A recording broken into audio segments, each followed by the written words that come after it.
Welcome. പുതിയൊരു വീഡിയോയിലേക്ക് സ്വാഗതം. ഇന്ന് നോക്കുന്നത് നിങ്ങളുടെ ഒരു ഫിനാൻഷ്യൽ സ്ട്രഗിളിലൂടെയാണ് നിങ്ങളിപ്പോൾ കടന്നു പോയിക്കൊണ്ടിരിക്കുന്നത്, അല്ലെങ്കിൽ ഫിനാൻഷ്യൽ ബ്ലോക്കേജ് ഒരുപാട് അനുഭവിക്കുന്നുണ്ടെങ്കിൽ ഈ ഒരു പീരീഡ് എപ്പോഴാണ് അവസാനിക്കുക, അല്ലെങ്കിൽ ഇതിൽ നിന്നുള്ള റിലീഫ് നിങ്ങൾക്ക് എക്സ്പെക്റ്റ് ചെയ്യാം എന്നുള്ളൊരു കാര്യമാണ് നോക്കുന്നത്. പൈൽ റീഡിംഗ് ആണ്. അപ്പോൾ ഇവിടെ ഞാനൊരു 2 കാർഡ്സ് സെലക്ട് ചെയ്യും.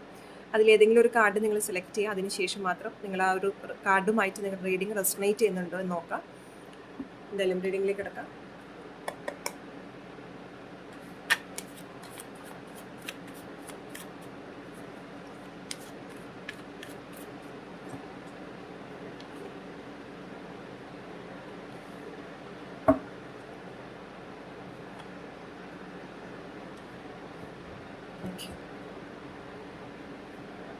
സോ കാർഡ് നമ്പർ 1 സെലക്ട് ചെയ്തവർക്ക് ഹൈ പ്രിസ്റ്റസ് കാർഡാണ് വന്നിരിക്കുന്നത്.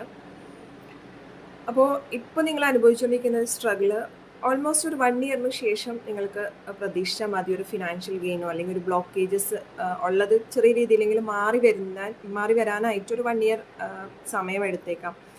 ഈ ഒരു 1 ഇയർ പീരീഡ് എന്ന് പറയുമ്പോൾ യൂണിവേഴ്സ് പല കാര്യങ്ങളും നിങ്ങൾക്ക് മനസ്സിലാക്കി തരാനായിട്ട്, നിങ്ങൾ മനസ്സിലാക്കാതെ പോയ പല കാര്യങ്ങളുണ്ട്. അത് വ്യക്തികളിൽ നിന്നുള്ള കാര്യങ്ങളായിരിക്കാം, അല്ലെങ്കിൽ നിങ്ങളുടെ ചുറ്റുപാടിൽ നിന്നുള്ള കാര്യങ്ങളായിരിക്കാം, പല സീക്രറ്റ്സ് ആയിരിക്കാം നിങ്ങൾക്ക് മനസ്സിലാക്കി തരാനുള്ളത്. അത് ചിലപ്പോൾ നിങ്ങളുടെ ഫിനാൻഷ്യലി മുന്നോട്ട് നയിക്കാനുള്ള പല സീക്രറ്റ്സ് ആയിരിക്കാം, അല്ലെങ്കിൽ നിങ്ങൾ ഇതുവരെ നിങ്ങളെ താഴോട്ട് വലിക്കുന്ന എന്തെങ്കിലും നിങ്ങൾ അറിയാത്ത പല കാര്യങ്ങളായിരിക്കാം. കുറച്ചും കൂടി നിങ്ങളുടെ ഇൻറ്റ്യൂഷൻസിനെ സ്ട്രോങ് ആക്കാനുള്ളൊരു റീസൺ കൂടിയായിരിക്കാം. അപ്പോൾ ഓൾമോസ്റ്റ് 1 ഇയറിന് ശേഷം മാത്രം നിങ്ങൾ ഈ ഒരു കാര്യത്തിൽ ഒരു പ്രതീക്ഷ വെച്ചാൽ മതി. ഇപ്പോൾ കാർഡ് നമ്പർ 2 7 ഓഫ് കപ്സ് ആണ്. അപ്പോൾ നിങ്ങൾക്കൊരു 7 മന്ത്സിന് ശേഷം പ്രതീക്ഷ മതി നിങ്ങളുടെ ഒരു ഫിനാൻഷ്യൽ ഗെയിൻ എന്നുള്ളൊരു കാര്യം, അല്ലെങ്കിൽ ഫിനാൻഷ്യൽ ബ്ലോക്കേജ് റിമൂവ് ചെയ്യുക എന്നുള്ളൊരു കാര്യം. ബിക്കോസ് ഈ ഒരു സമയത്ത് യൂണിവേഴ്സ് പറയുന്നത് നിങ്ങൾക്ക് പല കാര്യത്തിലും ഡിസിഷൻ ഇല്ലായ്മയുണ്ട്, ആശയക്കുഴപ്പത്തിലാണ്, നിങ്ങൾ തീരുമാനങ്ങൾ എടുക്കാൻ പറ്റുന്നില്ല, ഒരു ഫാൻറ്റസൈസ് ആയിട്ടുള്ളൊരു രീതിയിലാണ് നിങ്ങളുടെ ഇപ്പോൾ ലൈഫ് പോയിക്കൊണ്ടിരിക്കുന്നത്. അപ്പോൾ അത് മാറിയതിന് ശേഷം ആയിരിക്കാം നിങ്ങളുടെ ലൈഫിലേക്ക് ഒരു ഫിനാൻഷ്യൽ അബണ്ടൻസ് അല്ലെങ്കിൽ ഫിനാൻഷ്യൽ ബ്ലോക്കേജ് റിമൂവൽ വരുന്നത്.